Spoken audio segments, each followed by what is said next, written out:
नमस्कार दोस्तों, स्वागत है आपका फार्मेसी ज्ञान चैनल में, जहां हम फार्मेसी को बनाते हैं आसान। आज का हमारा टॉपिक है फार्माकोग्नोसी का 10 मोस्ट इंपॉर्टेंट क्वेश्चन जो आपके एग्जाम पॉइंट ऑफ व्यू से इंपॉर्टेंट होने वाले हैं। तो बिना किसी देरी के हम शुरू करते हैं, ठीक है। पहला क्वेश्चन अपना है, define pharmacognosy, discuss it's scope and significance in modern pharmacy. Pharma pharmacognosy का डिफिनेशन लिखिए और इसकी स्कोप और इसके जो मॉडर्न फार्मेसी में जो भी इसका सिग्निफिकेंस है उसके बारे में लिखिए। देखिए, फार्माकोग्नोसी वह शाखा है जो प्राकृतिक स्रोतों से प्राप्त औषधियों का अध्ययन करती हैं, जैसे पौधे, जानवर, खनिज, सूक्ष्मजीव या औषधि के पहचान और कलेक्शन, प्रोसेसिंग, स्टोरेज के रासायनिक संगठन, केमिकल कंपोजिशन जिसे कहते हैं, तथा औषधि का उपयोग थेरेप्यूटिक यूज से संबंधित है। यानी कहने का मतलब है फार्माकोग्नोसी वह शाखा है जिसमें प्राकृतिक रूप से जो भी चीज़ें, जैसे हो सकता है पेड़ से प्राप्त हो सकता है वो किसी एनिमल से, हो सकता है किसी मिनरल से, ना हो सकता है किसी माइक्रो ऑर्गेनिज्म से। ये सब चीज़ों से क्या, जो भी औषधि, जो भी ड्रग, जो भी मेडिसिन हमको प्राप्त होती है वो उसको हम क्या कहेंगे, उसको हम फार्माकोग्नोसी के अंतर्गत जानते हैं। यानी नेचुरल चीज़ों से प्राप्त होने वाली जो भी दवाएं होती हैं उनको हम फार्माकोग्नोसी के अंतर्गत पढ़ते हैं, ठीक। फार्माकोग्नोसी का मुख्य उद्देश्य यह जानना होता है कि कौन से प्राकृतिक यानी कौन से पौधों से, कौन से कौन से जानवर से, कौन से माइक्रो ऑर्गेनिज्म से, कौन से मिनरल से, यानी क्या मिलता है। यानी इसके बारे में हमका मेन उद्देश्य क्या था, हमारा जानना, ठीक। जैसे एल्कोलाइड हो सकता है किसी से मिले, किसी से ग्लाइकोसाइड मिलेगा, किसी से टैनिन्स, किसी से फ्लेवोनोइड्स, किसी से रेजिन्स। इन सब क्या होगा, किसी किसी ने प्लांट से, किसी किसी पौधे से, ये सब मिल देंगे, ठीक है। देखिए स्कोप क्या होता है।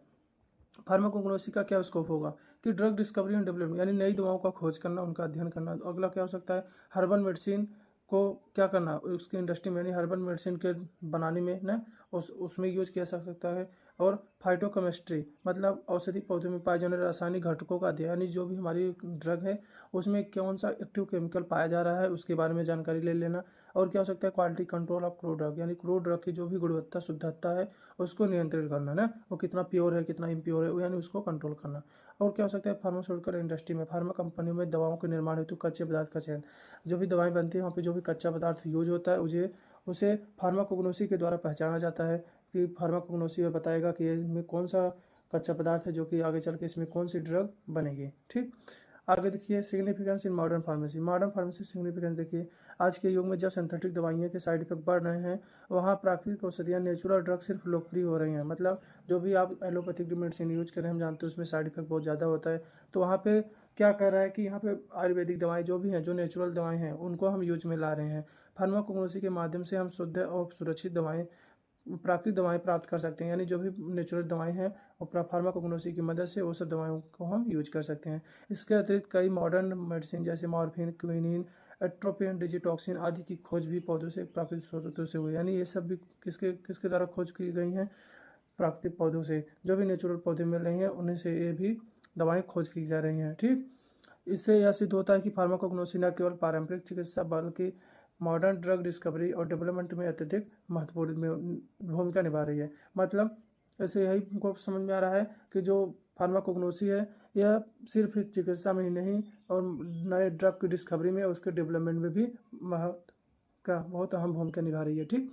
अगला क्वेश्चन देखिए, classify crude drug and example with source of, classify of crude drug and explain their source. और इसके जो भी क्रूड ड्रग है उसको क्लासीफाई करिए और उसको एक्सप्लेन करिए उसके सोर्स को, और विथ एग्जाम्पल, यानी एग्जाम्पल के द्वारा, ठीक। देखिए इंट्रोडक्शन, क्रूड ड्रग वे नेचुरल ओकरिंग सब्सटेंस होते हैं जो मेडिसिनल या फार्मास्यूटिकल पर्पज के लिए, ठीक, पर्पज के लिए उपयोग किए जाते हैं, जिन्हें किसी केमिकल प्रोसेसिंग के बिना इस्तेमाल किया जाते हैं। क्रूड ड्रग होते हैं जिसको नेचुरल क्या करें, आप जाएंगे जैसे एलोवेरा आप कट किए और एलोवेरा को डायरेक्ट आपके अपने स्किन पे अप्लाई कर लेंगे, है ना, अपने बालों पे अप्लाई कर दिए, बालों की अच्छी ग्रोथ के लिए, स्किन को क्या मुलायम मॉइस्चर रखने के लिए आप यूज कर सकते हैं। तो क्या होते हैं, क्रूड ड्रग होती है ना, ये ड्रग सीधे नेचुरल से प्राप्त होते किए जाते हैं, जैसे प्लांट, एनिमल, मिनरल से आदि से। यानी ये क्या होते हैं, नेचुरल सीधा प्लांट, मिनरल या एनिमल से प्राप्त कर लिए जाते हैं, ठीक। क्रूड ड्रग का स्टडी करना बहुत जरूरी है क्योंकि इनका थेरेपेटिक वैल्यू बहुत अधिक होता है और फार्मास्यूटिकल फार्मूलेशन में इनका मुख्य योगदान होता है, ठीक। जो भी फार्मास्यूटिकल, जो भी कंपनियां होती है जो दवा बनाती हैं उनमें इनका बहुत मुख्य उपयोग होता है ना, बहुत अधिक उपयोग होता है।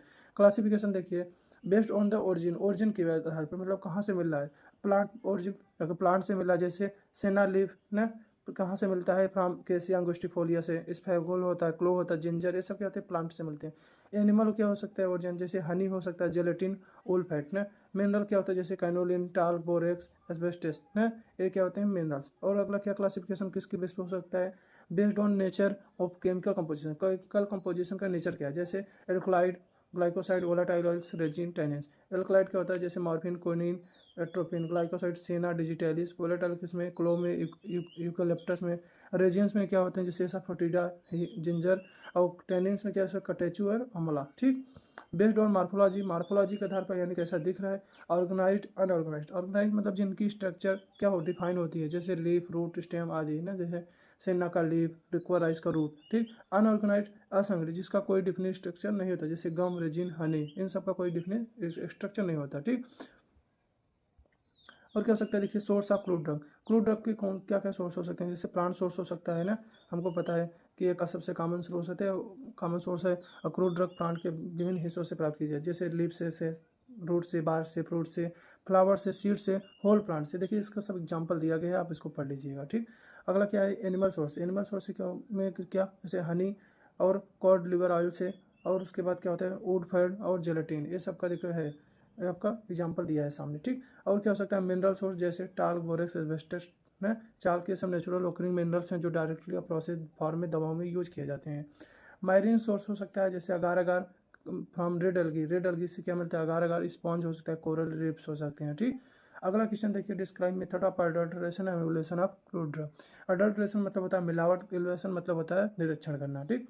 जैसे जांच करना। इंट्रोडक्शन देखिए, क्रूड ड्रग वे प्राकृतिक स्रोतों से प्राप्त होते हैं जो कई बाजार में इम्प्योरिटी और लो क्वालिटी में पाए जाते हैं। इस प्रकार की मिलावट को अडल्ट्रेशन कहा जाता है। ठीक। यानी जब भी दवा की क्वालिटी, इम्प्योरिटी क्या हो, प्योरिटी क्या हो, कम हो जाए, तब उसे हम क्या कहेंगे? अडल्ट्रेशन। अडल्ट्रेशन एक बहुत गंभीर समस्या है, क्योंकि इससे ड्रग की पोटेंसी, इफिकेसी और सेफ्टी पर असर पड़ता है। हम सब जानते हैं अगर मिलावट करेंगे तो क्या होगा? उससे हमारी और ही तबीयत खराब होगी ना। तो दूसरी ओर क्रूड ड्रग का मूल्यांकन या इवोल्यूशन करना आवश्यक होता है, यानी उसका जांच करना आवश्यक होता है, ताकि हम उनकी प्योरिटी, आइडेंटिटी, स्ट्रेंथ और क्वालिटी को साइंटिफिकली सुनिश्चित कर सकें ना। यानी उसकी प्योरिटी को, आइडेंटिटी को, स्ट्रेंथ को, क्वालिटी को, उसको हम क्या करें? एक अच्छा प्रॉपर वे में क्या करें? उसको हम फॉलो कर सकें ना। जैसे अडल्ट्रेशन ऑफ क्रूड ड्रग देखिए, यानी मिलावट क्या होती है। देखिए, अडल्ट्रेशन का मतलब क्रूड ड्रग में किसी इन्फीरियर, सब स्टैंडर्ड या हार्मफुल सब्सटेंस को मिलाना, या जानबूझकर किया जाने में भी हो सकता है। अगर जानबूझ के कहेंगे तो उसे कहेंगे इंटेंशनल, और अनजाने में हो जाएगा तो उसे कहेंगे अनइंटेंशनल। अगर जानबूझ के कर रहे हैं तो किसके लिए कर रहे हैं? पैसे के लिए ना, पैसे के लिए, मनी के लिए। देखिए, types of method of adulteration. Adulteration के कितने टाइप्स हो सकते हैं देख लीजिए। जैसे पहला क्या? सब्स्टिट्यूशन विथ इन्फीरियर ड्रग, यानी घटिया दवाओं को मिलाना, यानी जो उसकी लो क्वालिटी की ड्रग है उसको उसके स्थान पर मिला देना जो आपका जेन्युइन ड्रग है। जैसे सेफ्रॉन की जगह ड्राई पीटल्स का उपयोग करना। सेफ्रॉन की जगह क्या क्या मिला दिया जाता है? Dried petals. ठीक। अगला देखिए, और क्या हो सकता है? एडिशन ऑफ वर्थलेस और एग्जस्टेड मटेरियल, जो खराब, जो बेकार हो चुकी हैं, जो इस्तेमाल हो चुकी हैं मटेरियल, उसको आप क्या कर रहे हैं? मिला रहे हैं। जैसे टी में इस्तेमाल हो चुकी पत्तियों को रंग का दोबारा बेचना ना।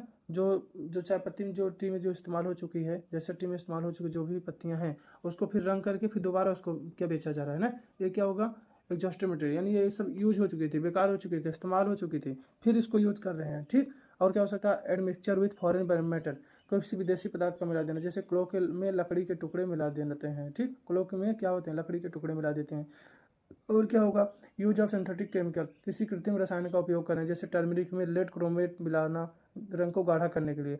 टर्मरिक में, हल्दी में क्या मिला देते हैं? लेड क्रोमेट, जिससे हल्दी का रंग क्या हो, ज़्यादा गाढ़ा हो जाए, यानी ज़्यादा उसका पीला हो जाए ना।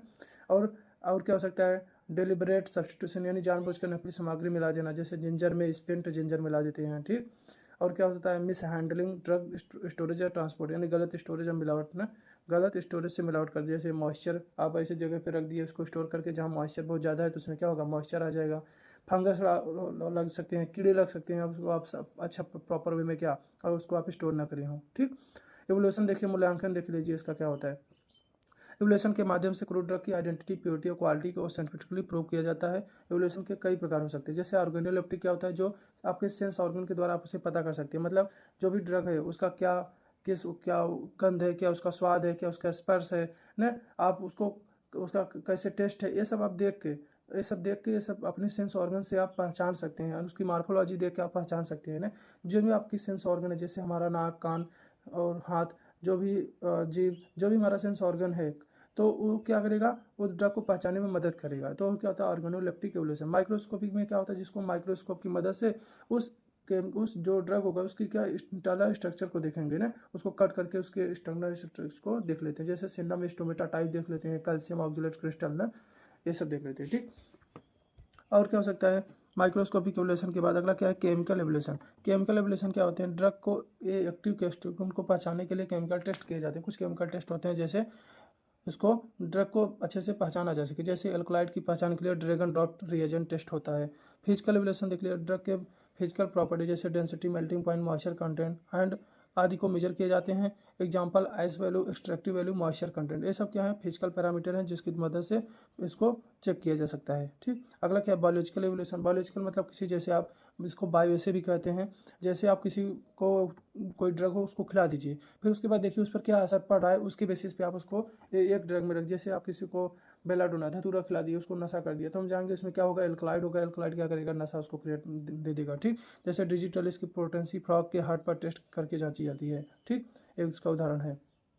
और क्या, अगला क्वेश्चन देख लीजिए, what are glycoside, classify with give example and therapeutic uses. Glycoside क्या है, उसको क्लासीफाई करिए और उसके एग्जांपल और थेरेपेटिक यूज को भी लिखिए। ठीक, देखिए हम कोशिश करेंगे कि मेजर जो आपका सिलेबस है इसमें इन क्वेश्चनों में कवर हो जाए, क्योंकि अगर आपका क्वेश्चन अगर कवर हो जाएगा तो आपको अगर इससे रिलेटेड छोटा क्वेश्चन आंसर भी आता है तब भी आप जैसे लिख सकें। ठीक, इंट्रोडक्शन देखिए, ग्लाइकोसाइड ऐसे ऑर्गेनिक कंपाउंड होते हैं जो एक शुगर पार्ट, एक नॉन शुगर पार्ट, जिसे एक ग्लाइकोन या जेनिन भी कहते हैं, से मिलकर बने होते हैं, जिसमें क्या होता है, एक शुगर पार्ट होता है, एक नॉन शुगर पार्ट होता है। ठीक, ये मुख्यतः प्लांट में पाए जाते हैं, इनका मेडिसिनल इंपॉर्टेंस बहुत अधिक होता है। ग्लाइकोसाइड को हाइड्रोलाइसिस करने पर दो भागों में टूट जाते हैं, कि हमको पता है दो पार्टों से बना होता है, एक शुगर एक नॉन शुगर।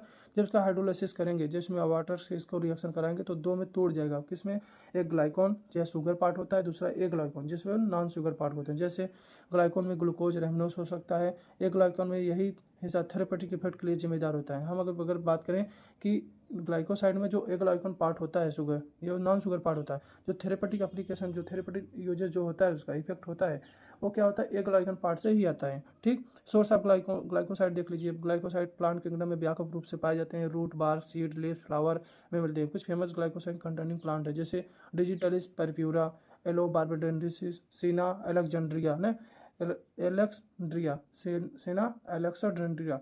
इसमें क्या होता है, ये सब क्या हो, ग्लाइकोसाइड के सोर्स है ना, इसमें ग्लाइकोसाइड मिलता है। और क्या हो सकते हैं, क्लासिफिकेशन ऑफ ग्लाइकोसाइड। ग्लाइकोसाइड का क्लासिफिकेशन देख लीजिए, पहला क्या है, एंथ्राक्विनोन ग्लाइकोसाइड। एंथ्राक्विनोन में क्या होंगे, सेना एलो, और यूज इसका क्या होता है, लेक्जेटिव। लेक्जेटिव मतलब वही स्टूल सॉफ्टनेस, यानी मल साफ करने वाला। ठीक, और क्या हो सकता है, कार्डियक ग्लाइकोसाइड, जिसमें किसमें मिलता है, डिजिटल, इसमें स्ट्रोफैंथस में। ये क्या करेगा, कंजेस्टिव हार्ट फेलियर में भी उपयोगी होता है ना। हम देखिए एक एक यूजेज लिख रहे हैं, बाकी इससे रिलेटेड जो भी हो वो सब में काम करेगा। ठीक, और क्या हो सकता है, सेपोनिन ग्लाइकोसाइड, जैसे लिक्वराइज डिस्कोरिया।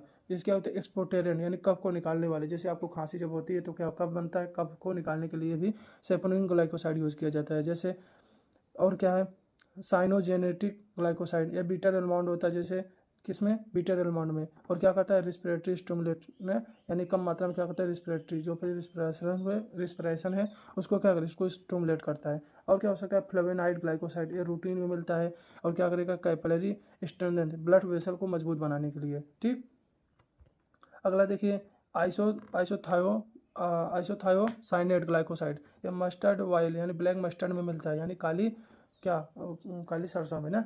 और किसका, काउंटर इरिटेंट की तरह काम करेगा, किसकी तरह, काउंटर इरिटेंट की तरह। अगला क्या है, फिनोलिक ग्लाइकोसाइड, ये सेलिसिन में मिलता है, एनाल्जेसिक, एंटीपायरेटिक, मतलब बुखार और टेम्परेचर बॉडी को कम करेगा। ठीक, therapeutic uses of glycoside. Glycoside का थेरेपेटिक यूज देखिए, जैसे लग्जेटू जो है वो क्या करेगा, हम जाते हैं कॉन्स्टिपेशन में यूज करता है, बॉल मूवमेंट को बढ़ा के स्टूल को क्या करता है, सॉफ्ट करने, यानी पेट को साफ करने का काम करता है ना। और क्या होता है, कार्डियोटोनिक, जो हमारी हार्ट की मसल की कंट्रक्शन को और रिलैक्सेशन की पावर को बढ़ा देता है, जिससे हमको हार्ट फेलियर, अरेथीमिया में यूज किया जा सके। और एंटी इन्फ्लामेटरी एक्सपोर्टेरेंट, मतलब एक्सपोर्टेरेंट जो है कफ को निकालने के लिए यूज किए जाते हैं, एंटी इन्फ्लामेटरी जो सूजन को कम करते हैं। ठीक, और एनाल्जेसिक, एंटीपायरेटिक, यानी ये ऐसे होते हैं जो कि क्या करेंगे, हमारी बॉडी में जो बॉडी का जो टेम्परेचर है और जो भी दर्द है उसको क्या कम करेंगे ना। एनाल्जेसिक, एंटीपायरेटिक, बॉडी में जैसे फीवर हो गया आपको तो बॉडी का टेम्परेचर बढ़ जाएगा ना, दर्द होगा, तो क्या होगा, एनाल्जेसिक की तरह काम करेगा और एंटीपायरेटिक की तरह, यानी बॉडी का टेम्परेचर भी कम करेगा। कैपिलरी स्टेबलाइजर, कैपिलरी यानी जो ब्लड वेसल उसको मजबूत करने में काम करेगा। रूबेफेक्सेंट और इरिटेंट, इरिटेंट मतलब जैसे ब्लैक मस्टर्ड क्या है, आइसोथायराइड है, ग्लाइकोसाइड टॉपिकल, इससे ब्लड सर्कुलेशन बढ़ा देता है। जैसे इरिटेंट, जैसे आपको कहीं खुजली हो रहा है, इरिटेंट हो रहा है ना, तो वहाँ पे ब्लड वेसल क्या होगा, ब्लड की मात्रा बढ़ जाएगी, ठीक, वहाँ पे देखिए लाल होने लगते हैं ना। अगला क्या है, अगला question, describe the cultivation and collection method of medicinal plant. Medicinal plant को कल्टीवेशन और कलेक्शन की मेथड लिखिए, ठीक। देखिए मेडिसिनल प्लांट और औषधि होते हैं, औषधिक पौधे होते हैं जिनकी किसी न किसी हिस्से से, यानी जड़, पत्ती, फूल, बीज, किसी न पार्ट, किसी भी पार्ट से क्या होते हैं, कोई ड्रग, कोई औषधि गुण पाए जाते हैं ना। इनमें प्राप्त होने वाले क्रूड ड्रग का उपयोग दवाओं को बनाने में किया जाता है। मेडिसिनल प्लांट कल्टीवेशन यानी इनकी सांस्कृतिक खेती करने से न केवल पौधों की गुणवत्ता और मात्रा में सुधार होती है, बल्कि इकोनॉमिकली यानी आपको पैसा भी मिलती है। अब मेडिसिनल प्लांट का कल्टीवेशन अगर इसकी आप खेती कर रहे हैं, सिर्फ पौधे की गुणवत्ता और मात्रा में सुधार नहीं होगा, बल्कि आपको फायदेमंद, आपको इकोनॉमिकली आपको पैसा भी मिलेगा। साथ ही इनका सही समय पर कलेक्शन और प्रोसेसिंग भी आवश्यक है, ताकि मेडिसिनल वैल्यू बने रहे। यानी सही समय पर आप इसको क्या करेंगे, हार्वेस्ट करेंगे, सही समय पर आप इसको कलेक्ट करेंगे, जिससे क्या इसकी मेडिसिनल जो भी प्रॉपर्टी हो वो क्या हो, बनी हो, खत्म ना हो पाए ना। देखिए पहला कल्टीवेशन ऑफ मेडिसिनल प्लांट, पहले क्या है, सिलेक्शन ऑफ साइट। आप सिलेक्शन ऑफ साइट, साइट का अच्छी से चयन करेंगे। पहला पॉइंट में अच्छी ड्रेनेज वाली ज़मीन, यानी जहाँ पे सनलाइट वाटर सप्लाई क्या हो, उपयुक्त हो, पॉल्यूशन कंटामिनेटर से दूर रहे। दूसरा क्या करेंगे, selection of species and variety को अच्छी, यानी अच्छी वैरायटी, अच्छी किस्म की वैरायटी को चुनेंगे जिसमें क्या हो, डिजीज रेजिस्टेंट हो, और क्या हो, जिसमें जो मेडिसिनल प्रॉपर्टीज उसकी वैल्यू हो बहुत अधिक हो, ठीक, और यील्ड भी बहुत ज़्यादा दे, जैसे डिजिटलिस परप्यूरा सिन्ना ना। और अगला क्या होगा, सॉइल प्रिपरेशन, मिट्टी की तैयारी करेंगे, जैसे सॉइल को फ्लो और सॉफ्ट पोरस बनाएंगे, यानी उसमें क्या गड्ढे टाइप का बनाएंगे, जैसे मॉइस्चर मैन्योर, जैसे खाद और ऑर्गेनिक कंपोस्ट मिलाकर मिट्टी में की उर्वरकता बढ़ाई जा सके, ठीक। और क्या करेंगे, प्रोपेगेशन यानी प्रसारण भी करेंगे, जैसे बीजों के द्वारा उसको लगाएंगे, या वेजिटेटिव मेथड यानी कट करके जड़ों के द्वारा, या टिश्यू कल्चर के द्वारा लगाएंगे, ठीक। अगला क्या होगा, इरिटेशन एंड मैन्यूरिंग, यानी सिंचाई और खाद देना, उसको क्या करेंगे, खाद भी देंगे, उसकी समय समय पर उसकी क्या करेंगे, सिंचाई भी करेंगे। और क्या करेंगे, पेस्ट एंड डिजीज कंट्रोल, जो भी कीटनाशक जो भी होगा, अगर कोई भी उसमें क्या कोई कीट लग रहा है ना, तो उसके लिए क्या कीटनाशक भी बना कर रखें, बायो पेस्टिसाइड का उपयोग करें रोगों से बचाने के लिए ना, ठीक। नीम का एक्सट्रैक्ट कर सकते हैं कीटों को मारने के लिए। और क्या करेंगे, हार्वेस्टिंग, यानी फसल की लास्ट में अंतिम में क्या करेंगे, कटाई कर लेंगे। यानी सही समय पर फसल कटाई करना बहुत जरूरी है, ताकि एक्टिव कंस्टेंट की मात्रा अधिक हो। एग्जाम्पल, डिजिटलिस लीव्स को फ्लावरिंग के दौरान कलेक्ट किया जाता है, यानी जब उसमें फ्लावर होगा तब उसको कलेक्ट कर लिया जाता है, किसको, डिजिटलिस लीव्स को, ठीक। अगला देखिए, collection of medicinal plant. Medicinal plant को आप कैसे कलेक्ट करेंगे, देखिए ना, उसको कैसे आप संग्रहण करेंगे, कैसे उसको कलेक्ट कर रहे हैं। क्रूड ड्रग की क्वालिटी काफ़ी हद तक कलेक्शन मेथड पर निर्भर करती है। कलेक्शन के दौरान निम्न बातों का ध्यान रखना चाहिए। पहला, करेक्ट टाइम ऑफ कलेक्शन, यानी सही समय पर आप उसको कलेक्ट करेंगे। जैसे पौधों की ग्रोथ स्टेज के अनुसार कलेक्शन किया जाता है। लिव्स को फुल मैच्योर स्टेज में, रूट्स को विंटर में, फ्लावर्स को ब्लूमिंग स्टेज पे, और सीड्स को फुली राइप स्टेज पर, यानी जब पूरा सीड पक जाए तब उसको स्टोर करना चाहिए। लिव्स को जब पूरा मैच्योर हो जाए तब, और रूट्स को सर्दियों के मौसम में, और फ्लावर्स को ब्लूमिंग स्टेज पे, ठीक। अगला देखिए, मेथड ऑफ कलेक्शन क्या हो सकता है, यानी कि किस तरीके से आप उसको कलेक्ट कर सकते हैं। जैसे क्लीन इंस्ट्रूमेंट से उसको अच्छे से काट के कलेक्ट करें। प्लांट को सॉइल या डस्ट इंसेक्ट से बचा कर रखा जा सकता है। कंटामिनेटेड से बचने के लिए ग्लोव्स, यानी हाथ में क्या ग्लव्स पहने, और साफ इक्विपमेंट का उपयोग करें, जिससे कोई कंटामिनेटेड ना हो। ड्राइंग, आप उसको क्या करेंगे, सुखाएंगे भी, उसको शेड या सनलाइट में सुखाया जा सकता है। कंट्रोल ड्राइंग, यानी ओवर और ड्राई, बहुत ज़्यादा उसको ओवर, बहुत ज़्यादा उसको नहीं सुखाना है, जितनी उसकी मतलब ज़रूरत हो उतना ही उसको सुखाएं। मॉइस्चर कम करने के स्पॉलेज नहीं होता ना, मॉइस्चर करने से स्पॉलेज नहीं होता। जिसमें अगर कोई उसमें मॉइस्चर नहीं है तो उसमें कोई भी फंगस या कोई उसको कोई उसकी जो क्वालिटी होगी वो ख़राब नहीं होगी ना, स्पॉलेज नहीं होगी, ख़राब बेकार नहीं होगी, ठीक। स्टोरेज, आप उसको अच्छे से स्टोर भी रखेंगे लाइट कंटेनर में, यानी एयर टाइट कंटेनर में, कूल टाइप से डार्क जगह रखेंगे। फंगल इंसेक्ट से बचाएंगे है ना, और उसको समय समय पर चेक भी करेंगे, पीरियोडिक चेकिंग भी करेंगे, ठीक। अगला क्वेश्चन है, explain different techniques microscopic evolution of product, यानी माइक्रोस्कोपिक एवोल्यूशन का आप डिफरेंट क्या हो टेक्निक्स है उसको बारे में आप एक्सप्लेन करिए। इंट्रोडक्शन देखिए, माइक्रोस्कोपिक एवोल्यूशन एक बहुत महत्वपूर्ण तकनीक है, जो किसी क्रूड ड्रग की आइडेंटिटी, प्योरिटी और क्वालिटी को जांच करने के लिए की जाती है। तकनीक की तब बहुत उपयोगी होती है जब ड्रग पाउडर फॉर्म में हो, क्या हो, ड्रग पाउडर फॉर्म में हो, और उसकी पहचान केवल बाहरी माइक्रोस्कोप से रूप से नहीं किया जा सकता, ठीक। और माइक्रोस्कोपी के माध्यम से हम सेल स्ट्रक्चर, टिश्यू और सेल इंसिजन, जैसे क्रिस्टल, स्टार्च ग्रेन, ट्राइकोम्स को डिटेल में देख सकते हैं माइक्रोस्कोप की मदद से, ठीक। इस पर आपका प्रैक्टिकल भी है। और अगला देखिए, इसमें इंपॉर्टेंस ऑफ माइक्रोस्कोप एवोल्यूशन क्या है। पाउडर ड्रग की पहचान में उपयोगी होता है। अडल्ट्रेट और सब्स्टिट्यूट की पहचान कर लेता है। ड्रग की प्योरिटी यूनिफॉर्मिटी की भी उसकी भी क्या टेस्ट कर लेता है। क्वांटिटेटिव माइक्रोस्कोपी से स्पेसिफिक वैल्यू भी प्राप्त की जा सकती है ना, उसकी क्या कितने उसकी ड्रग की क्या वैल्यू है वो उसको भी प्राप्त किया जा सकता है।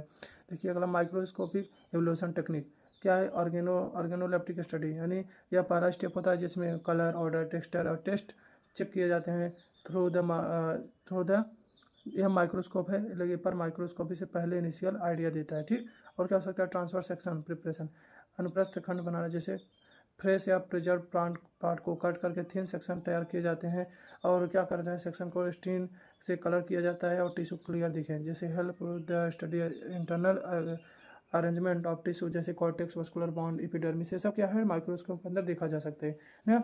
और क्या हो सकता है पाउडर माइक्रोस्कोपी, चूड़ की सूक्ष्म परीक्षा होती है, यानी देखिए जब क्रूड ड्रग पाउडर फॉर्म में हो तो माइक्रोस्कोप से उसे केवल उसके कॉन्स्टिट्यूएंट को देखे जा सकते हैं। ठीक, उस चूड़ के रूप में। और देखिए अगला क्या है इंपॉर्टेंट फीचर्स ऑब्जर्व, इसमें क्या कौन से ऐसे फीचर्स हैं जिसको ऑब्जर्व किया जा सकता है, जैसे स्टार्च ग्रेन जैसे जिंजर में होता है, और कैल्शियम ऑक्जेलेट क्रिस्टल सेना में पाया जाता है, ट्राइकोम्स ततूरा में, वेसल्स ऑफ फाइबर्स लिक्वा राइस में। ठीक, और क्या हो सकता है स्टैंडिंग टेक्निक्स हो सकती है ना, उसको स्टैंड करके मतलब उसको कलर करके। ठीक, टिश्यू को स्पेशल स्टेन से रंगा जाता है ताकि पर्टिकुलर सेल्स या कंटेंट पहचान में आ सकें। एग्जाम्पल फोरोग्लूसिनॉल प्लस एसीएल को लिग्निफाइड सेल से को रेड कलर में दिखा जाता है। ठीक, यानी फ्लोरोग्यूसिनॉल प्लस हाइड्रोक्लोरिक एसिड जब आप उसको एक साथ मिलाएंगे तो लिग्निफाइड सेल्स को रेड कलर में दिखाया जा सकता है। और आयोडीन स्टार्च ग्रेन को ब्लू ब्लैक बना देता है। अगर आयोडीन से अगर उसको कलर करेंगे तो क्या करेंगे, जो भी आप करें उसको ब्लू ब्लैक बना देगा। ठीक, जिससे आसानी से दिखा जा सके। और क्या हो सकता है क्वांटिटेटिव माइक्रोस्कोपी, मतलब यह विशेष रूप से पाउडर क्रूड ड्रग के लिए उपयोग की जाती है। इंपॉर्टेंट इंस्ट्रूमेंटल नंबर देख के, इंस्ट्रूमेंटल इंडेक्स देख के, वेन आइसोलेट नंबर देख के, वेन टर्मिनेशन नंबर देख के, पॉलीसेट रेशियो देख के। ठीक, ये सब के द्वारा हम उसको चेक कर सकते हैं। अगला क्या डिटर्मिनेशन ऑफ फॉरेन मैटर, यानी माइक्रोस्कोप के द्वारा किसी अनचाहे पार्टिकल जैसे कोई इम्प्योरिटी आ गई उसको भी देखा जा सकता है, जैसे डस्ट, हेयर, इंसेक्ट पार्ट्स अगर कोई दिखे या एक्स्ट्रानियस मटेरियल की पहचान की जा सके। जैसे कौन से इंस्ट्रूमेंट जो हैं जो यूज किए जाते हैं, ऐसे कौन से इंस्ट्रूमेंट हैं जो कि माइक्रोस्कोप में इसमें यूज किए जा रहे हैं। ठीक, जैसे कंपाउंड माइक्रोस्कोप यूज किया जा सकता है, कैमरा लूसिडिया का, और microtome, watch glass, slides, over cover slips, stain reagent जैसे आयोडीन ना, ये सब यूज किए जा सकते हैं उसको कलर करने के लिए। ठीक, अगला क्वेश्चन देखिएगा, right the chemical constituent use of any two crude drugs, सेना, जिंजर, क्लो, एसाफोटिडा, इसमें से किसी दो का क्या करना है केमिकल कॉन्स्टिट्यूएंट और यूज लिखना है। देखिए सेना का बायोलॉजिकल सोर्स, सेना कॉन्स्टिट्यूएंट का ड्राई लीफलेट होता है Cassia angustifolia belonging the family Fabaceae, family किसका क्या है इसका सेना का फैबिएसी। ठीक, केमिकल कॉन्स्टिट्यूएंट देखिए एंथ्राक्विनोन ग्लाइकोसाइड और aloe emodin rhein kaempferol मिसुलेज resin फ्लेविनाइड। ठीक, यूजेज हमको पता है ये लग्जेटिव की तरह काम करता है, यानी सेना एक प्रसिद्ध स्टिमुलेंट लग्जेटिव है जो लार्ज इंटेस्टाइन में पेरिस्टाल्टिस मात्रा बढ़ाकर मल को बाहर निकालने में मदद करता है। कॉन्स्टिपेशन यानी कब्ज में के इलाज में भी उपयोग किया जा सकता है, और कोलोनोस्कोपी या सर्जरी के पहले बाउल को साफ करने में हेल्पफुल करता है। हर्बल टेस्ट और OTC over the counter laxative product में भी शामिल किया जा सकता है। ठीक, मैकेनिज्म क्या होता है, सेनोसाइड गट बैक्टीरिया द्वारा हाइड्रोलाइज होकर एंथ्राक्विनोन में बदल जाते हैं जो इंटेस्टाइन म्यूकोसा को स्टिमुलेट करते हैं। ठीक, अगला क्या है क्लो, लौंग के बारे में देखिए। Clove is the dried flower buds of the plant क्या है साइजियम एरोमेटिकम, फैमिली क्या है मास्टरेसी ना। केमिकल कॉन्स्टिट्यूएंट क्या है वोलेटाइल ऑयल्स और कैरोफाइलिन, एसिटाइल ल्यूजिनॉल, टैनिन्स, फ्लेविनाइड्स, रेजिन, मेसुलेज। ठीक, ये सब इसका केमिकल स्टूडेंट है। और क्या हो सकता है कार्बोहाइड्रेट भी हो सकता है इसमें। यूजेस देखिए, यूजन ऑयल के कारण इसमें एनाल्जेसिक यानी दर्द के एंटीसेप्टिक की तरह यूज किया जाता है। डेंटल पेन दांत में दर्द होने के लिए क्लो ऑयल यूज किया जाता है। माउथ वॉश के लिए यूज, एंटीबैक्टीरियल के लिए यूज किया जाता है, और ट्रेडिशनल मेडिसिन और डाइजेस्टिव एड के रूप में भी इसका उपयोग किया जाता है। कलनरी यानी खाद्य उपयोग मसालों के रूप में भी इसका उपयोग किया जा सकता है। अगला देखिए जिंजर क्या है biological source, ginger is the dried rhizome of the plant Zingiber officinale belonging to family Zingiberaceae. Chemical constituent देखिए वोलेटाइल, नॉन वोलेटाइल ने पंजेंट कंपाउंड हो सकते हैं, और resins, starch, mucilage, protein, fat ये सभी हो सकते हैं। ठीक, यूजेज जिंजर का सबसे प्रमुख उद्देश्य कार्मिनेटिव यानी गैस को हटाने वाला होता है, जो आपकी क्या करेगा, स्टमच से गैस को रिमूव करके आपके स्टमच पेन को भी कम करेगा। ये नौसिया वॉमिटिंग को भी रोकने में हेल्प करता है। या एंटी इन्फ्लामेटरी या एंटीऑक्सीडेंट के गुण भी इसमें पाए जाते हैं। कफ और सोर थ्रोट में इसका उपयोग किया जा सकता है। या वार्मिंग इफेक्ट जैसे ब्लड सर्कुलेशन इंप्रूव कर देता है। और जिंजर एक्सट्रैक्ट को कैप्सूल, सिरप, टी या आयुर्वेदिक मेडिसिन में भी शामिल किया जा सकता है। ठीक है, इस समय जिंजर का उपयोग होता है। मैकेनिज्म देखिए, जिंजीरॉल आइसोबिरॉल कंपाउंड स्टमच की मस्कुलर एक्टिविटी को स्मूथ करते हैं, जिससे डाइजेशन इंप्रूव हो जाता है और प्रोटीन सेंसेशन, जो उल्टी होने की जो कामना होती है वो कम हो जाती है। ठीक, अगला क्या है, एसाफोटिडा, हींग। हींग के बारे में देख लीजिए। Asafoetida is the dried latex oleogum resin होता है, obtain from the root of Ferula foetida और other species of genus Ferula. ठीक, जीनस का फेरुला से और दूसरे स्पीसीज से भी मिलता है, जैसे फेरुला फेटुडा, इसका क्या है, बॉटनिकल नेम। ठीक, फैमिली क्या है इसका, एपीएसी। केमिकल कॉन्स्टिट्यूएंट देख लीजिए हींग का। वोलाटाइल ऑयल्स मिलता है, रेजिन्स कम एज फेरुलिक एसिड, और क्या है, अम्बलीफेरॉन। ठीक, यूजेस, एसाफोटिडा या कार्बोनेटिव एंटीपास्मोडिक डाइजेस्टिव एड के रूप में उपयोग किया जा सकता है। ट्रेडिशनल आयुर्वेदिक मेडिसिन में भी इसका उपयोग किया जाता है। और स्ट्रांग सल्फर कंटेनिंग वोलाटाइल की वजह से एंटी माइक्रोबियल, एंटी इन्फ्लामेटरी के गुण भी इसमें दिखता है। अस्थमा, वूफिंग कफ और ब्रोंकाइटिस में इसका उपयोग किया जा सकता है। मैं क्यों देख लीजिए, एसाफोटिडा का सल्फर कंपाउंड गैस्ट्रिक मोटिलिटी को बढ़ाता है, इंडस्ट्रियल स्मूथ मसल को रिलैक्स करता है और डाइजेशन को सुधारता है। ठीक, अगला क्वेश्चन देखिए, what are the volatile oils. Volatile oils क्या होते हैं, एक्सप्लेन दियर सोर्स, इसके सोर्स को, आइसोलेशन को, यूज को एक्सप्लेन करिए। ठीक, वोलाटाइल ऑयल्स हमको पता है, इसको इसेंशियल ऑयल के नाम से भी जानते हैं। वोलाटाइल्स वे ऑयल्स होते हैं जो कि जिसके कारण हमको क्या, खुशबू, किसी प्लांट से खुशबू मिलती है। जैसे नॉर्मल रूम टेम्परेचर क्या होते हैं, एब्जॉर्ब हो जाते हैं, और जब भी आप किसी प्लांट के नज़दीक जाते हैं तो हमको खुशबू मिलने लगती है। क्यों, due to nature of volatile oils या इसेंशियल ऑयल। ठीक, जो पौधे के विभिन्न भागों में पाए जाते हैं, देखिए ऑयल्स रूट टेम्परेचर पर आसानी से वाष्पित एवोरेट हो जाते हैं और इसकी खुशबू बहुत तेज़ हो जाती है। इनका उपयोग औषधि, परफ्यूम, फ्लेवरिंग एजेंट, एंटीसेप्टिक के रूप में किया जा सकता है। ठीक, परफ्यूम में वोलेटाइल ऑयल्स ही होते हैं। ठीक, करेक्टरिस्टिक देखिए, ए ऑयल्स जो होते हैं पानी के साथ उड़ जाते हैं, यानी इनका जो नेचर होता है वोलेटाइल नेचर का होता है। ये साधारणतः रंगहीन होते हैं, लेकिन कुछ पीले या हरे रंग के भी हो सकते हैं। इनका स्वाद तीखा खुशबूदार होता है। हवा, प्रकाश, गर्मी में जल्दी डिग्रेड हो जाते हैं, इसलिए इनका संग्रह केयर विशेष क्या होता है, विशेष केयर के साथ किया जाता है। इसको स्टोर करने के लिए एक स्पेशल केयर की, स्पेशल नेट की जरूरत होगी। ठीक, ये ऑयल्स प्लांट या ग्रैंडुलर सेल या डक्ट्स या ऑयल सेक्स में पाए जाते हैं। ठीक, सोर्स क्या हो सकता है, देखिए लिप से हो सकते हैं, फ्लावर से हो सकते हैं। जैसे लिप से क्या है, यूकेलिप्टस ऑयल ने, और पेपरमेंट ऑयल। फ्लावर से rose oil, lavender oil. Fruit से लेमन, ऑरेंज ने, और सीड से कोरिएंडर ऑयल, एनाइस ऑयल। और रूट राइजोम से जैसे जिंजर और वेलेरिन। ठीक, ये सब आप ये सब पढ़ लीजिए, हम टेलीग्राम पे ये सब पीडीएफ भेज देंगे आपको अच्छे से पढ़ने के लिए।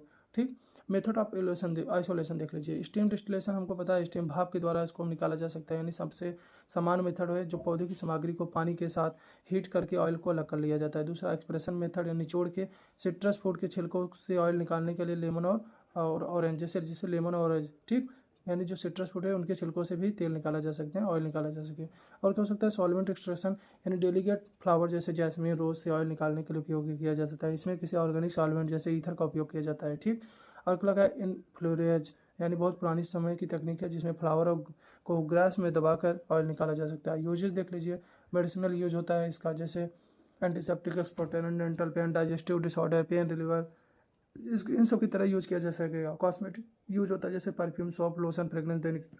फूड इंडस्ट्री में जैसे फ्लेवरिंग एजेंट की तरह यूज किया जाता है। एरोमा थेरेपी में जैसे रिलैक्सन, स्ट्रेस मतलब तनाव को कम करने के लिए भी इसका उपयोग किया जा सकता है। ठीक, अगला क्वेश्चन देखिए, classify alkaloids and explain their pharmaceutical importance with example. ठीक, एल्कलॉइड्स क्या होते हैं, इसके फार्मास्यूटिकल जो भी इंपॉर्टेंस है उसको उसके एग्जांपल के साथ उसको एक्सप्लेन करिए। देखिए, एल्कलॉइड्स ऐसे नेचुरल ऑर्गेनिक कंपाउंड हैं जिसमें नाइट्रोजन कंटेनिंग होते हैं और इनमें मुख्यतः प्लांट से प्राप्त होते हैं। ये एल्कलाइन नेचर के होते हैं ना, एल्कलाइन नेचर यानी क्या होते हैं, क्षारीय होते हैं, और इनमें मेडिसिनल प्रॉपर्टी पाई जाती है। इसमें अधिकतर एल्कलॉइड्स का प्रभाव नर्वस सिस्टम पर ही होता है। ठीक, definition, alkaloids are nitrogenous organic substance of plant origin that usually have the basic alkaline reaction and show significant physiological activity on human on animal। ठीक, देखिए कहने का मतलब यह है, एल्कलॉइड ऐसे नाइट्रोजनिक ऑर्गेनिक सब्सटेंस या कंपाउंड होते हैं जिसमें क्या होता है, मेनली एक नाइट्रोजन पाया ही जाएगा, और क्या होते हैं, एल्कलाइन यानी जो बेसिक नेचर के जो भी रिएक्शन होते हैं उसको शो करते हैं। और इनकी एक्टिविटी मेनली किस पर देखी जा सकती है, ह्यूमन यानी मनुष्यों के ऊपर और जानवरों के ऊपर। ठीक, करेक्ट, इसकी विशेषताएं देख लीजिए। बीटा टेस्ट यानी कड़वा होता है, क्रिस्टलाइन सॉलिड और लिक्विड इन नेचर हो सकता है, नाइट्रोजन कंटेनिंग हेट्रोसाइक्लिक स्ट्रक्चर होता है, soluble in water alcohol but less soluble in water, यानी एल्कोहल में तो सॉल्युबल होता है, वाटर में लेस सॉल्युबल होगा। और फिजियोलॉजिकल एक्टिव यानी थेरेपेटिक और टॉक्सिक भी हो सकता है, यानी इसका उपयोग मेडिसिन के लिए, दवा के लिए भी किया जा सकता है, और किसके लिए, जहरीला भी ये हो सकता है। ठीक, देखिए एल्कलाइड क्लासिफिकेशन एल्कलाइड देख लीजिएगा, based on the chemical structure के बेसिस, जैसे पायरिमिडीन और पायरिडीन। ठीक, एग्जाम्पल जैसे निकोटीन फ्रॉम टम्बाकू से मिलता है, ये क्या करेगा, सीएनएस स्टिमुलेट करेगा, सेंट्रल नर्वस सिस्टम को स्टिमुलेट कर देगा, रिस्पिरेटरी सिस्टम को स्टिमुलेट कर देगा। ठीक, अगला ट्रोपेन एल्कोलाइड जैसे ट्रोपिन हायोसिन, ये कहाँ से मिलेगा, बेलाडोना से। ठीक, ये क्या है, एंटीकोलिनर्जिक माइड्रियाटिक, मतलब आई का, आंखों का फैलाना है, आंखों की मसल्स को क्या करेगा, फैलाने का काम करेगा। और क्या हो सकता है, क्यूनोलिन एल्कोलाइड जैसे क्यूनिन, कहाँ मिलता है, सिंचोना बाग से, किस में यूज किया जाएगा, एंटी मलेरिया, मलेरिया को ठीक करने के लिए। और क्या, आइसोक्यूनोलिन एल्कोलाइड जैसे मॉर्फिन कोडीन, कहाँ से मिलता है, ओपीएम से, और किस में यूज किया जाएगा, एनाल्जेसिक, दर्द को कम करने, एंटीटेसिव, खांसी के लिए। ठीक, और क्या हो सकता है, इंडोल एल्कोलाइड जैसे रिस्पाराइन, जैसे कहाँ से मिलेगा, रासफल्पिया से, बिनब्रिस्टिन, बिनब्लास्टिन, हमको पता है क्या होता है, एंटी कैंसर में यूज किया जाएगा। और रिसरपाइन किस में यूज किया जाता है, एंटी हाइपरटेंसिव की तरह। ठीक, और क्या है, इमिडाजोल एल्कोलाइड या पिलोकार्पिन, जिसमें का ग्लूकोमा ट्रीटमेंट, जो आंखों की एक बीमारी होती है ग्लूकोमा, जिसमें ऑप्टिक प्रेशर का क्या होता है, बढ़ जाता है ना, या उसमें फ्लूइड बढ़ जाता है, जिसके कारण ऑप्टिक नर्व में जो होता है ऑप्टिक प्रेशर बढ़ जाता है। ठीक, और देख लीजिए based on the plant source के बेस पे ओपीएम एल्कोलाइड जैसे हो सकता है, बेलाडोना एल्कोलाइड हो सकता है, रॉल्फिया एल्कोलाइड और सेंचोना एल्कोलाइड। ठीक, एक सब एग्जाम्पल ऊपर हम पढ़ भी चुके हैं, फिर भी एक बार आप देख लीजिएगा, और बाकी हम पीडीएफ तो भेज देंगे जिससे आप फिर से अच्छे से पढ़ सकें। ठीक, देखिए फार्मास्यूटिकल इंपॉर्टेंस ऑफ एल्कोलाइड का फार्मास्यूटिकल इंपॉर्टेंस क्या है, जैसे एनाल्जेसिक हो सकता है, हम बता चुके हैं, एंटी मलेरियल हो सकता है ना, और एंटी हाइपरटेंसिव हो सकता है, और anti cholinergic, mydriatic, anti cancer और रिस्पिरेटरी स्टिमुलेंट होता है। ऊपर ये सब अभी हम देख चुके हैं। ठीक, अगला क्वेश्चन देखिए, write a note on the plant hormones of the and their pharmaceutical application, plant hormone पे क्या है, एक नोट लिखिए, और उसकी फार्मास्यूटिकल एप्लीकेशन को अच्छे से क्या एक्सप्लेन करिए ना। प्लांट हार्मोन्स देखिए क्या होते हैं, प्लांट हार्मोन्स ऐसे फाइटो हार्मोन्स भी कहा जाता है, जैसे नेचुरल ऑकरिंग ऑर्गेनिक सब्सटेंस होते हैं, जो बहुत कम ही मात्रा में बनते हैं, लेकिन पौधों के विकास यानी ग्रोथ और क्या इलोंगेशन, उसकी वृद्धि के लिए, डिफ्रेंसिएशन के लिए, फ्लावरिंग के लिए ना, फूलने के लिए, लीफ पत्तियों के झड़ने के लिए, फलों को पकने के लिए भी वो क्या करते हैं, रेगुलेट करते हैं, यही जो होते हैं प्लांट हार्मोन्स। जैसे definition, plant hormones are chemical messenger produce in the plant that regulate various physiological process like growth, development, response to stimuli. ठीक, टाइप्स ऑफ प्लांट हार्मोन्स देख लीजिए, ऑक्सीजन होता है, पौधे की लंबाई को बढ़ाने में मदद करता है। सोर्स क्या होता है, इंडोल 3 एसिटिक एसिड, IA, ये जो कॉमन नेचुरल ऑक्सीजन होता है। ठीक, और क्या हो सकता है फंक्शन इसका, cell elongation, root inhibition, delays leaf abscission और प्रमोट एपिकल डोमिनेंस। ठीक, और क्या हो सकता है, देखिए फार्मास्यूटिकल एप्लीकेशन, रूटिंग पाउडर के रूप में इसका उपयोग करते हैं, और टिश्यू कल्चर में प्लांट रिजर्व, आपको टिश्यू कल्चर मतलब आपको लैब में अगर किसी प्लांट को उगाना है तभी वहाँ पे ऑक्सीजन का उपयोग करते हैं। अगला जो अपना हार्मोन्स है क्या है, जिब्रेलिन, या पौधों की हाइट बढ़ाने, सीड जर्मिनेशन, फ्लावरिंग में मदद करता है। Example gibberellic acid. ठीक, function stimulate stem elongation, break seed dormancy को ब्रेक करने के लिए। ठीक, promotes flowering in some plant, कुछ प्लांटों में क्या होता है, फ्लावरिंग को भी प्रमोट करता है। अगला क्या है, देखिए इसमें pharmaceutical uses, use in improve the yield of crops, यानी क्रॉप्स की यील्ड को बढ़ाने के लिए, यूज इन टिश्यू कल्चर में इसका उपयोग किया जाएगा। अगला हार्मोन क्या है, साइटोकाइनिन या कोशिका विभाजन यानी सेल डिवीजन, सूट फॉर्मेशन में सहायक होते हैं, जैसे काइनेटिन और जियाटिन। ठीक, function promote cell division, delay senescence ageing, promote shoot growth यानी सूट की ग्रोथ को रोकने। और फार्मास्यूटिकल यूजेज क्या है, इन प्लांट टिश्यू कल्चर में सूट प्रोलिफरेशन के लिए, हेल्पफुल इन डिलेइंग एजिंग, और इन वेजिटेबल एंड फ्रूट, जिससे जल्दी या सड़े या खराब ना हो ना, उसको एज को कम करने के लिए। ठीक, अगला देखिए एब्सिसिक एसिड, ये स्ट्रेस हार्मोन्स भी कहा जाता है, क्योंकि ड्रॉप अनफेवरेबल कंडीशन में पौधों की रक्षा करते हैं, यानी जब अनफेवरेबल कंडीशन होगा तब ये पौधों की क्या करेगा, रक्षा करेगा। फंक्शन इनहिबिट ग्रोथ को इनहिबिट करेगा, प्रमोट सीड डोरमेंसी को प्रमोट करेगा, जिससे सीड कुछ टाइम के लिए भी उसी स्टेज में बना रहे, जब इसका फेवरेबल कंडीशन आएगा तब ये क्या जो जर्मिनेट हो। अब क्या हो सकता है, close stomata during water stress, जब भी वाटर की बाहर जो कि बहुत ज़्यादा टेम्परेचर हो जाए, वाटर की कमी होने लगे, तो स्टोमेटा को क्लोज कर देगा, जिससे ट्रांसपिरेशन की कंडीशन कम हो सके। जैसे फार्मास्यूटिकल यूजेज देखिए, used in research in to study drought और टॉलरेंस को, और use to induce dormancy in seed. ठीक, और अगला क्या है, इथाइलिन या गैसियस हार्मोन है, जो फ्रूट राइपनिंग या फ्रूट को पकाने में मदद करता है। ठीक, फ्रूट राइपनिंग में, लीफ एब्सेंस यानी पत्तियों को झड़ाने में, और जिससे पत्तियां झड़ जाएंगी, फ्लावरिंग इन सम प्लांट, और सब कुछ प्लांटों में क्या होंगे, फ्लावरिंग कराने में। ठीक, फार्मास्यूटिकल यूजेस देख लीजिए, आर्टिफिशियल राइपनिंग की तरह यूज, जैसे बनाना मैंगो को पकाने के लिए आर्टिफिशियल की तरह यूज किया जा रहा है। ठीक, और regulation of flowering in agriculture, agriculture में फ्लावरिंग को रेगुलेट करने के लिए। ठीक, additional use of plant hormones in pharmacy, pharmacy में प्लांट हार्मोन्स का कुछ एडिशनल यूज देख लीजिए। टिश्यू कल्चर मतलब सेल फॉर्मेशन और ऑर्गेनोजेनेसिस, ऑक्सीजन और साइटोकाइनेंस की बैलेंस मात्रा से सेल से रूट और शूट बनाए जा सकते हैं। हम जानते हैं ऑक्सीजन क्या करेगा, रूट बनाता है, और साइटोकाइनिन क्या करता है, शूट बनाता है। ठीक, और क्या हार्बिसाइड्स यानी जड़ी बूटी नाशक जैसे सिंथेसिस ऑक्सीन जैसे 2,4-D का उपयोग खरपतवार नियंत्रण में भी किया जा सकता है। और प्लांट बेस्ड फार्मास्यूटिकल प्रोडक्शन जैसे सेकेंडरी मेटाबोलाइट जैसे एल्कलाइड ग्लाइकोसाइड प्रोडक्शन को हार्मोन रेगुलेट कर सकते हैं। ठीक, इन सबको भी रेगुलेट करने के लिए यूज किया जाता है। तो यहीं आपका क्या होगा, चैप्टर खत्म होता है। ये भी जो अपना 10 इंपॉर्टेंट क्वेश्चन का सीरीज था ये खत्म होता है। अगर आपको वीडियो पसंद आया तो लाइक करें, सब्सक्राइब करें, अपने फार्मा दोस्तों के साथ जरूर शेयर करें। तब तक मिलते हैं किसी नेक्स्ट वीडियो में, तब तक पढ़ते रहो और बढ़ते रहो, और हमको कमेंट करके बता देना अगला कौन सा आपको किस चैप्टर को आपको भी चाहिए। ठीक, और जिसे हम उसको आपको PDF दे सकें। ठीक है, टेलीग्राम से PDF आप जरूर डाउनलोड कर लीजिएगा, डाउनलोड करना मत भूलिएगा।